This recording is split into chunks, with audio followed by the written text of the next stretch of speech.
5वी मध्ये शिकत आहात आणि नवोदय विद्यालय प्रवेश परीक्षेसाठी तयारी करत आहात आणि गणित अवघड जर जात असेल तर आजचा व्हिडिओ तुमच्यासाठी। कारण आजच्या व्हिडिओमध्ये आपण संख्या आणि संख्या पद्धती हे प्रकरण या ठिकाणी घेऊन आलेलो आहोत। यामधील स्वाध्याय 1.1 पूर्ण सोडवून देणार आहे, त्यामुळे व्हिडिओ शेवटपर्यंत बघा। व्हिडिओ आवडला तर व्हिडिओला लाईक, शेअर आणि कमेंट करायला विसरू नका। आणि त्याचप्रमाणे जर चॅनलवर नवीन आणि पहिल्यांदाच असाल तर चॅनलला नक्की सबस्क्राइब करून बेल आयकॉन ही दाबा। तर मग चला सुरुवात करूया आजच्या लेक्चरला।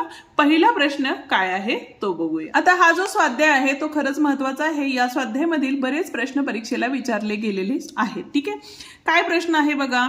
तर 7,53,357 ही संख्या पुढीलपैकी कोणती। आता हे अक्षरात आहे, लिहायचं आहे आपल्याला।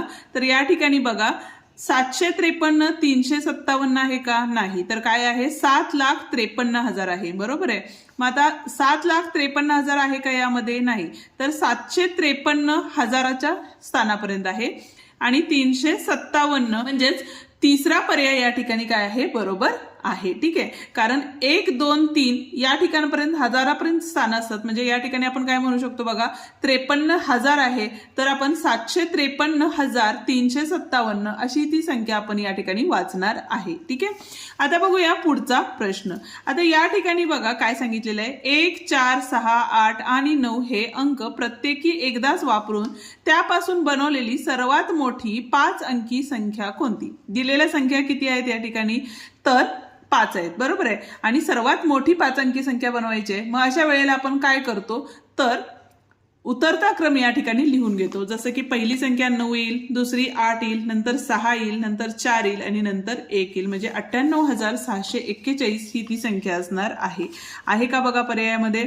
तर 98,641 म्हणजेच पर्याय क्रमांक 2 या ठिकाणी काय आहे, बरोबर आहे। ठीक आहे, बघूया आता तिसरा प्रश्न। तिसरा प्रश्न काय सांगितलेला आहे बघा, तर किमान 6 अंकी संख्या, किमान म्हणजे काय तर छोटी संख्या। ठीक आहे, सर्वात छोटी 6 अंकी संख्या कुठली असणार आहे आपली, 1 2 3 4 आणि 5 ही संख्या असणार आहे छोटी संख्या 6 अंकी। आणि कमाल 4 अंकी यांच्या मधील फरक किती आहे।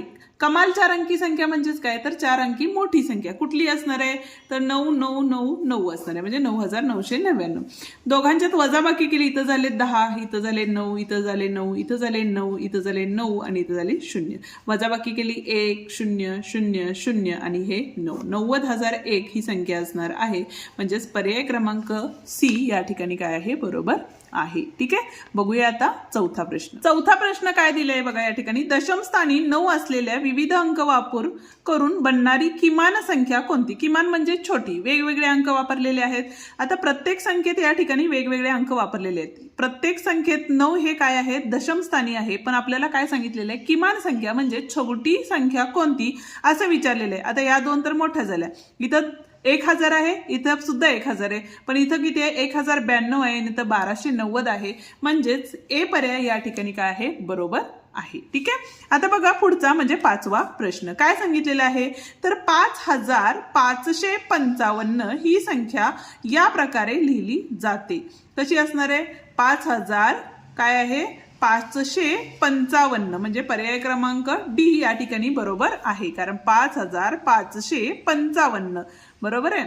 आता बघा सहावा प्रश्न। काय सांगितलेलं आहे या ठिकाणी, कमाल ते किमान अशा क्रमामध्ये संख्यांचा कोणता गट आहे। म्हणजेच कमाल म्हणजे काय, छोट्या संख्येपासून मोठ्या संख्येपर्यंत असणारा गट। आता यातला म्हणजे चढता क्रम असं आपण म्हणू शकतो। त्यातला पर्याय कोणता बरोबर आहे ते तुम्ही मला कमेंटमध्ये नक्की सांगा। ठीक आहे, बघूया सातवा प्रश्न। काय सांगितलेलं आहे बघा, तर 1 0 3 4 5 आणि 5 हे अंक वापरून बनणारी लहानात लहान विषम संख्या कोणती। ठीक आहे, लहानात लहान विषम संख्या सांगितलेली आहे। मग त्यासाठी बघा पहिला 0 आहे, पण 0 आपण सुरुवातीला घेऊ शकतो का, नाही घेऊ शकत। म्हणून या ठिकाणी 1 0 3 4 आणि 5 म्हणजेच काय झालं बघा, तर बनणारी लहानात लहान विषम संख्या ही काय असणार आहे, 10,345 ही असणार आहे। म्हणजे पर्याय क्रमांक ए या ठिकाणी बरोबर आहे। कारण एकक स्थानी या ठिकाणी काय आलेलं आहे, 5 आलेलं आहे आणि 5 एकक स्थानी असेल तर ती संख्या विषम असते। ठीक आहे, आता बघूया आठवा प्रश्न। काय सांगितलेलं आहे बघा या ठिकाणी, तर जर प्रत्येक ओळ आणि प्रत्येक स्तंभ प्रत्येक कर्ण यामध्ये लिहिलेल्या संख्यांची बेरीज समान असेल तर एक्स वाय आणि झेड यांच्या किमती क्रमशः लिहा असं आपल्याला सांगितलेलं आहे. मग आता एक काम करू शकतो बघा आपण. इथं बघा 8 आणि 3 किती झाले 11 झाले बरोबर आहे. 11 आणि 4 म्हणजेच किती झाली बेरीज आपली तर 15 यायला पाहिजे. ठीक आहे. इथं बघा 8 आणि 1 9 झाले. 9 आणि 9तनं काय करणार आहे आपण 15तनं 9 गेले म्हणजेच किती राहिले 15तनं 9 गेले म्हणजे 6 राहिले म्हणजे x बरोबर किती आले 6 आले. ठीक आहे. त्याच्यानंतर बघा 9 आणि 1 10 झाले 15तनं 10 गेले म्हणजेच y बरोबर किती असणार आहे या ठिकाणी 5 असणार आहे. आणि दुसरी गोष्ट आता या ठिकाणी y ची किंमत किती घेतली 5 अधिक 3 अधिक z बरोबर किती असतं 15 असतं म्हणजे 5 आणि 3 8 झाले म्हणजे 15तनं 8 गेले तर किती राहणार आहेत या ठिकाणी 7 राहणार आहेत बरोबर आहे. म्हणजे z बरोबर किती आले 7 आले म्हणजेच या ठिकाणी बघा 6 5 आणि 7 हा पर्याय आहे म्हणजेच पर्याय क्रमांक 1 या ठिकाणी बरोबर आहे. ठीक आहे. या ठिकाणी आपला आजचा व्हिडिओ संपतो.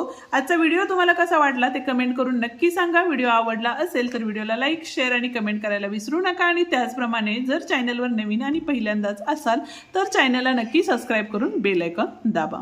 पुन्हा भेटूया उद्याच्या भागात ज्यामध्ये आपण स्वाध्याय 1.2 पूर्ण सोडवून देणार आहे. धन्यवाद.